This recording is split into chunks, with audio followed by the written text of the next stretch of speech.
होती है। और आज ये अमित शाह का बिहार दौरा काफी मायनों में खास रहा। अमित शाह ने बिहार का मोर्चा संभाला है।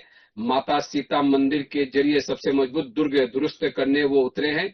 साथ ही अमित शाह ने लालू यादव पर तीखा हमला भी बोला। उन्होंने कहा कि मैं बनिए का बेटा हूं, लालू एंड कंपनी एक एक पाई का हिसाब लेकर आए हूं। उन्होंने ये भी कहा कि ये लोग बिहार में एसआईआर का विरोध कर क्या जताना चाहते हैं। जो भारत में जन्मा नहीं उसे वोट का अधिकार भी नहीं है। एसआईआर पर शाह का जवाब, बोले बिहार में स्पष्ट बहुमत से एनडीए की सरकार बन रही है। माता सीता मंदिर का अमित शाह ने यहाँ पे शिलान्यास किया और साथ ही अमृत अमृत भारत ट्रेन की उन्होंने सौगात भी दी।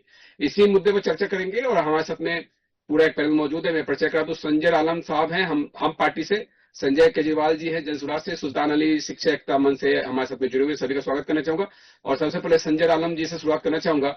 संजय आलम साहब, अगर अमित शाह के इस दौरे को समझा जाए और उन्होंने कहा कि मैं बनिए का बेटा हूं, पाई पाई का हिसाब रखता हूं, इस बयान को किस तरह से देखा जाए?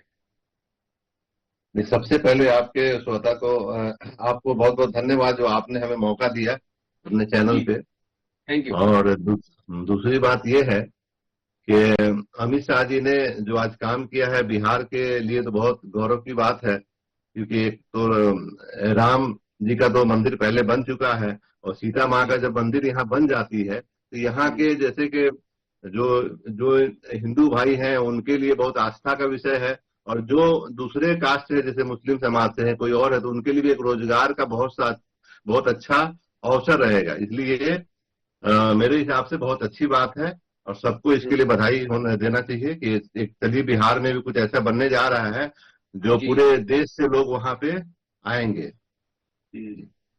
लेकिन संजय आलम जी, आज वो वीडियो काफी चर्चा में रहा जब अमित शाह जो शिलान्यास कार्यक्रम में शामिल हो रहे थे, तिलक लगा रहे थे, मंत्रोच्चारण के साथ में वो जिस तरह से कार्यक्रम में शिरकत कर रहे थे, लेकिन नीतीश कुमार जी का उस कार्यक्रम में तिलक ना लगाने को लेकर सोशल मीडिया पे काफी चर्चा हो रही है।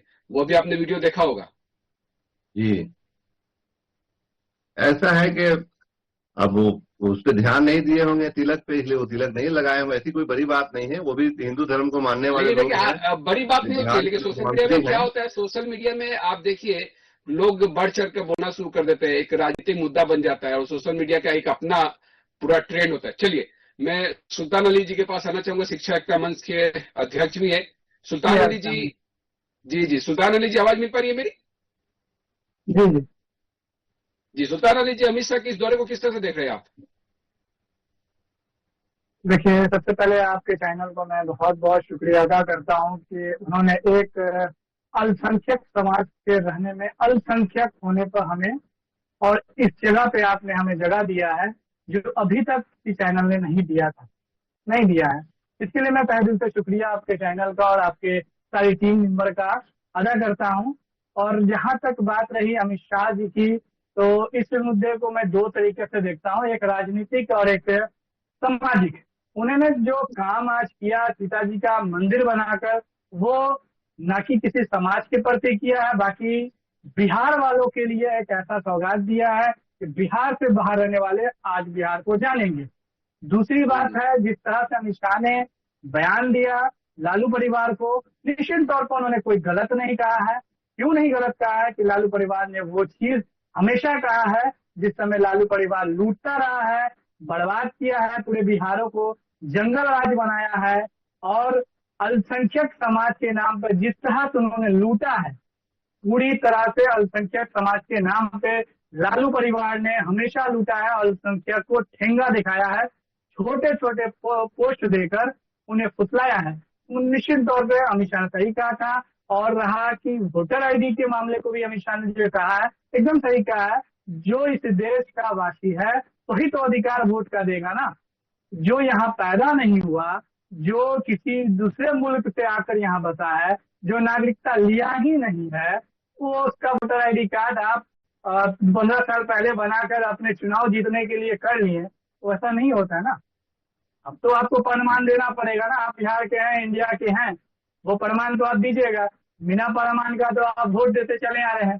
फर्जी बंटवारा भी होता है, कई जगह पे होता है, हर हमेशा न्यूजों में आता है चुनाव के समय। आखिर फर्जी वाला कहाँ से हो रहा है, कैसे दे दे रहे हैं? दो आई कार्ड तेजस्वी यादव का औलाद आ जाता है, वोटर आईडी कार्ड आखिर कैसे आ जा रहा है? दो बिना बनने तो नहीं आ जा रहा है। या एडिट तो नहीं कर दे रहा है कोई? अगर एडिट करता है तो FIR क्यों नहीं कर रहे हैं तेजस्वी यादव? जी क्यों उनका आई कार्ड दो दो दिखाई देने लगा? तो जी। कहीं ना कहीं फर्जीवाड़ा इन लोगों का चलता रहता है। तो इसमें कोई नहीं है सर कि किस तरह से इन्होंने लूटा है, किसी को बताने की जरूरत है। उसका परिणाम आज भी है, जो वो देख रहे हैं, पूरा देश देख रहा है उनकी हालात को।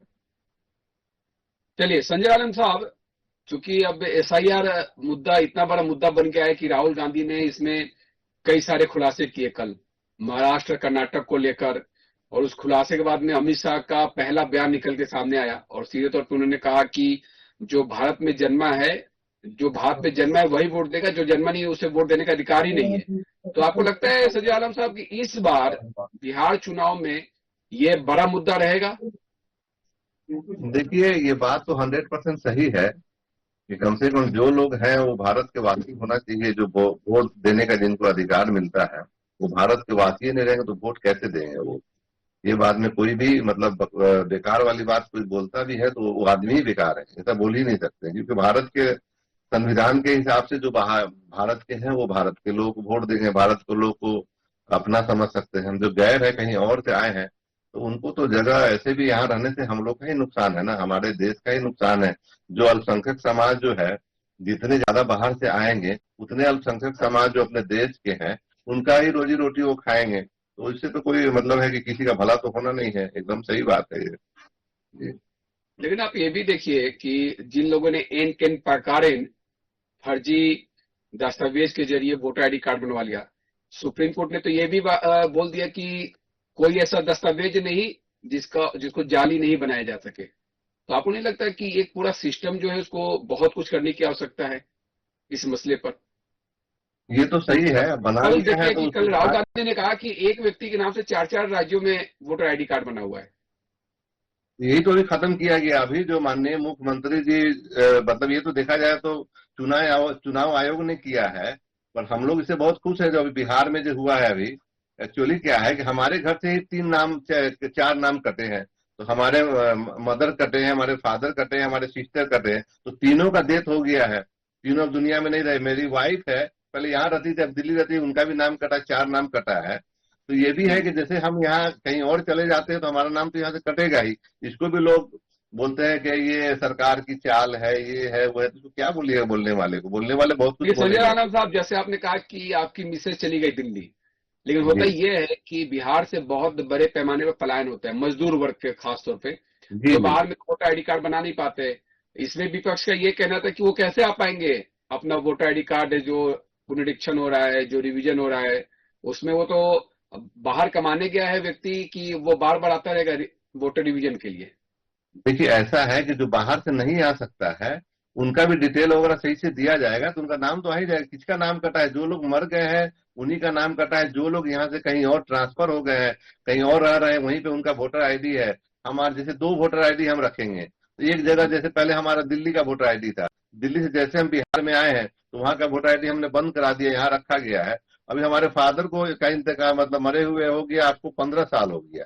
अब जी 15 जी साल जी। बाद ही मेरे फादर का अभी भी नाम था, अब इस बार पहली बार कटा है। तो ये सब जो है ये जरूरी। ऐसे हम लोग क्या करते हैं, जब हमारे यहाँ चुनाव होती है तो चुनाव के टाइम दिखा जाता है कि बहुत कम प्रतिशत वोट दिया जाता है। बोलते इतने जी 50% वोट हुए हैं, 40% वोट हुए हैं।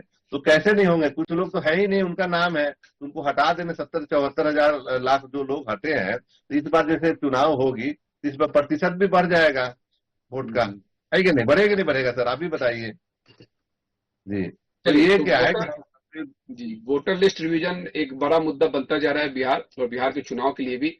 सुल्तान जी, वोटर लिस्ट रिवीजन पे आपका क्या मत है? देखिए, वोटर रिविजन ठीक हो रहा है, लेकिन इसमें एक चीज जो चुनाव आयोग की गलती है वो ये कर रहे हैं, जो एक तरह से वो जो काट रहे हैं, तो BLO की गलती है। BLO जब कागज लगा के लोग दे देते हैं तो BLO क्यों उनको करता है, हटाता है? अगर BLO बिना कागज लगाए अगर उनसे फॉर्म ले रहा है तो BLO की गलती है। आखिर जब BLO को बना दिया गया है कि आप ही वहां से सारा दस्तावेज लेंगे, तो आखिर BLO बिना दस्तावेज से उनसे क्यों ले रहा है कागज? अगर बिना दस्तावेज से ले रहा तभी तो वो छट रहे हैं। आखिर उनका जब नेट पर चेक करने पर पता चलता है कि इनका फलाना कागज न होने के कारण गलत किया जाता है। जब अगर इस तरह का मामला है तो ये BLO की गलती है, कहीं ना कहीं से BLO यहाँ पे गलत कर रहा है।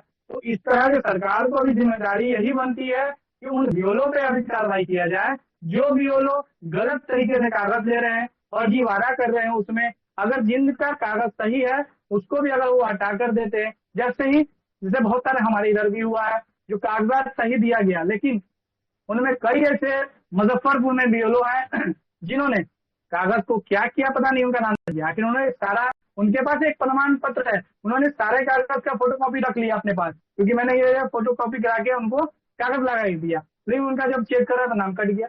आखिर एक चीज कहाँ से कट रहा है? कहीं ना कहीं सिस्टम कट रहा है। सिस्टम में कुछ ऐसे लोग हैं जो नहीं चाह रहे हैं कि अल्पसंख्यक समाज, ज्यादातर अल्पसंख्यक समाज का नाम कटा है। आखिर अल्पसंख्यक समाज का क्यों नाम कट रहा है? वहां पे कहीं ना कहीं खेल हो रहा है। सरकार तो कह रही है साफ तौर पर जिसका है कागज को दो, कहाँ से कट रहा है? कहीं ना कहीं वहां पर बैठे अधिकारी, कुछ ऐसे अधिकारी गेम खेल रहे हैं। संजय आलम साहब कुछ ऐड कर रहे हैं? जी, कहना ये है, कहना ये है कि देखिए ऐसा नहीं है कि सिर्फ मुस्लिम का नाम कटा है। हमारे जैसे हमारे खुद के जो ड्राइवर है उनका नाम था मनीष कुशवाहा, वो क्या किए, अपने वाइफ का वो पेपर जमा ही नहीं किए, सिर्फ अपना जमा किए। जब जमा करेंगे नहीं तो नया लाइन नाम में कैसे आएगा, उनका नाम आ सकता है बताइए? तो बहुत लोग ये भी किए कि जमा भी नहीं किया। कागज दिया है, नहीं मैंने कहा है जिन्होंने कागज दिया है, मैंने अल्पसंख्यक समाज का सिर्फ इसलिए कहा है, अधिकतर अल्पसंख्यक समाज का नाम कटा है। आप जब डाटा उठाकर देखेंगे, सिर्फ मैं मुजफ्फरपुर की बात कर रहा हूँ, तो उसमें अगर आप डाटा उठा के देखिएगा तो सबसे ज्यादा मिलेगा। पूरे बिहार की छोड़ दीजिए आप, अगर वो मुजफ्फरपुर का उठा के देखिए, जिन्होंने फॉर्म ही नहीं भरा है उनका तो नाम कटना ही है। जो यहाँ है नहीं, जो फॉर्म नहीं भरा है, ऑटोमेटिक उनका नाम हटेगा जब बीएलओ के पास कागज नहीं जाएगा तो। चलिए, इसमें कई बीएलओ ने तो यहाँ पे गैर जिम्मेदाराना तरीके से भी काम किया, जिनके ऊपर कार्रवाई भी हुई है। और देखिए, ये एक बहुत बड़ा पर्व है, लोकतंत्र का सबसे बड़ा पर्व है। हर कोई वोट के जरिए एक सशक्त देश, सशक्त शहर, सशक्त राज्य का निर्माण में अहम भूमिका निभाता है। और लिहाजा चूंकि आप देखिए कि इतनी बड़ी संख्या और इतने बड़े कैंपेन को लेकर चलना चुनाव आयोग के सामने भी बड़ी चुनौती रही। लेकिन अब चूंकि ये वोटर लिस्ट रिवीजन की लंबे समय से मांग चल रही है, तो पूरे देश में ही होगा, और लिहाजा राजनीतिक पार्टी से एक बड़ा मुद्दा बनाती जा रही है। तो तमाम पहलू पे यहाँ पे चर्चा हुई। मैं संजय आलम साहब से कुछ महत्वपूर्ण बात जो आप इस कार्यक्रम में रखना चाहेंगे चलते चलते? देखिए, हम यही कहेंगे, आवाज आ रही है हमारी? आवाज आ रही है। हमें पूरे बिहार वासियों को यही कहेंगे, सबसे पहले जो वोटर आईडी वाली बात है, तो वोटर आईडी में जो 70-75 लाख नाम जो कटी है, ये नाम उन्हीं का कटा है जो यहाँ छोड़कर कहीं और चले गए हैं। चलिए, तो स्थिति जो है वो सबके सामने, क्योंकि आपका वीडियो नहीं आ रहा है संजय आलम साहब, मैं इस कार्यक्रम को यही रोकना चाहूंगा। और बहुत अच्छी चर्चा रही, और इस चर्चा में शामिल होने के लिए आप सभी का, संजय आलम साहब आपका, संजय केजरीवाल जी और सुल्ताना जी, आप सभी का बहुत बहुत धन्यवाद करना चाहूंगा। साधना निश्चित खबरों का सिलसिला जारी रहेगा। Back to studio.